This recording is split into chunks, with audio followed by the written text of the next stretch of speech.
একজন মানুষের কিন্তু কবিরাজি করা তার উপর ফরজ না, কিন্তু কোরআন তেলাওয়াত ইলমে দ্বীন শিক্ষা করা এটা হলো ফরজ।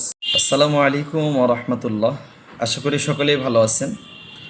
আমরা বারবার এটা কেন বলি যে তদবির জগতের কাজ হলো উলামায়ে কেরামের কাজ, এটা বলার কারণটা কি? আমাদের সমাজে দেখবেন এই জিন জাদুর যে চিকিৎসাগুলো এগুলো বেশি করে হলো কবিরাজরা। তো এই কাজগুলো যখন উলামায়ে কেরাম শিখতে যায় তখন তাদেরকে বলা হয় যে আপনি এই কাজটা শিখলে পরে আপনার সন্তানের ক্ষতি হবে, আপনার পরিবারের ক্ষতি হবে, আপনার সমস্যা হবে। তো আমি এখানে প্রশ্ন করতে চাই, উলামায়ে কেরাম যারা হলো কোরআন সুন্নাহর গবেষক, যারা সবসময় কোরআন সুন্নাহ চর্চা করে, কোরআন সুন্নাহ নিয়ে পড়ে থাকে, আল্লাহ তাআলা নিজে যাদের সম্পর্কে বলছেন হলো যে যারা ঈমান আনয়ন করার পরে যারা ইলমে দ্বীন অন্বেষণ করে, ওয়াল্লাযীনা উতুল ইলমা দারাজাত, আল্লাহ নিজেই তাদের সম্মান মর্যাদা সব কিছু বাড়িয়ে দিয়েছে। তো সেখানে আমাদের বোঝানো হচ্ছে যে উলামায়ে কেরাম এই কাজ করতে আসলে তার পরিবারের সমস্যা হবে, তার সমস্যা হবে। পক্ষান্তরে কিছু উলামায়ে কেরামের ভেষদারি কিছু লোক, তারা দেখা যায় এই কাজ দিদারচে করতেছেন, প্রতি মাসে লক্ষ লক্ষ টাকা ইনকাম করে নিচ্ছেন এই জগৎ থেকে।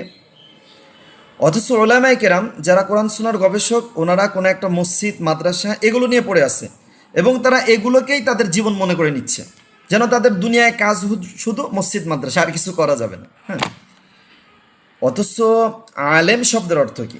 জ্ঞানী। আলেমরা পুরা বিশ্ব জগৎ নিয়ে তাদের চিন্তা ফিকির থাকবে, পুরা বিশ্ব নিয়ে তাদের কাজ করতে হবে। আলেমদের কাজ পুরা বিশ্ব নিয়ে করতে হবে। আপনার কি কখনো মনে হয় না যে একজন কবিরাজ যে 5 ওয়াক্ত নামাজ ঠিক মতো পড়ে না, একজন কবিরাজ যে ব্যক্তি ঠিকমতো রমজান মাসে রোজা রাখে না, হালাল হারাম এগুলো মেনে চলে না, এগুলো বুঝেই না, সে যদি এই জগতে কাজ করতে পারে, তার মাধ্যমে মানুষ যদি চিকিৎসা নিতে পারে, তাহলে আমি একজন ওলামায়ে কেরাম, আমি কেন এই জগতে কোরআন সুন্নাহর মাধ্যমে মানুষের খেদমত করতে পারবো না?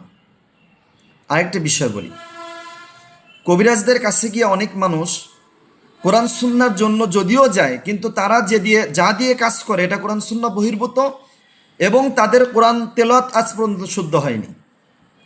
আসলে একজন মানুষের কিন্তু কবিরাজি করা তার উপর ফরজ না, কিন্তু কোরআন তেলাওয়াত ইলমে দ্বীন শিক্ষা করা এটা হলো ফরজ। এটা আল্লাহ তাআলার কাছে এর জন্য জবাবদিহিতা করতে হবে। কোনো ব্যক্তি কবিরাজি করল না, এর জন্য কোনো জবাবদিহিতা নেই। প্রিয় ভাইরা, যে কথা বলতেছিলাম, এই কবিরাজদের কাছে গিয়ে আমাদের সাধারণ মানুষগুলো তাদের ঈমান হারা হয়ে চলে আসে। অনেক মা বোনরা লাঞ্ছিত হয়, লজ্জিত হয়, তাদের সম্মান নষ্ট করে চলে আসে। কিন্তু কমপক্ষে উলামায়ে কেরামদেরকে মানুষ বিশ্বাস করে। আর উলামায়ে কেরাম সম্পূর্ণ কোরআন সুন্নাহ অনুযায়ী কাজ করবে। তারা মানুষদেরকে তাবিজ দিতে যাবে না, তারা মানুষদেরকে এমন কোনো পদ্ধতি দিবে না যেটা কোরআন সুন্নাহ বহির্ভূত। আজকে দেখবেন অনেক উলামায়ে কেরাম এমন আছেন যারা কোরআন সুন্নাহর গবেষক হওয়ার পরেও তার পরিবারের কারো সমস্যা হইলে কবিরাজদের দ্বারে দ্বারে দৌড়াইতে হচ্ছে। তো প্রিয় ভাইয়েরা, কমপক্ষে নিজের এবং নিজের পরিবারের চিকিৎসার জন্য আপনি কোরআনী চিকিৎসাটা শিখে রাখুন। যারা রুকিয়া চিকিৎসা করায় সম্পূর্ণ কোরআন সুন্নাহ ভিত্তিক, তাদের কাছে গিয়ে চিকিৎসা শিখেন। কিন্তু এই জগতে অনেক কবিরাজ আছে, আলেম ওলামাদের মধ্যে অনেক কবিরাজ আছে যাদের কাজ সম্পূর্ণ কোরআন সুন্নাহ বহির্ভূত, যাদের আমলগুলো কোরআন সুন্নাহ সাংঘর্ষিক, তাদের কাছে গিয়ে আবার চিকিৎসা শেখা যাবে না। ঠিক আছে তো ইনশাল্লাহ? তো সকলে ভালো থাকেন, সুস্থ থাকেন, আমার জন্য দোয়া করবেন, আমি আপনাদের জন্য দোয়া করি। আসসালামু আলাইকুম ওয়া রাহমাতুল্লাহ।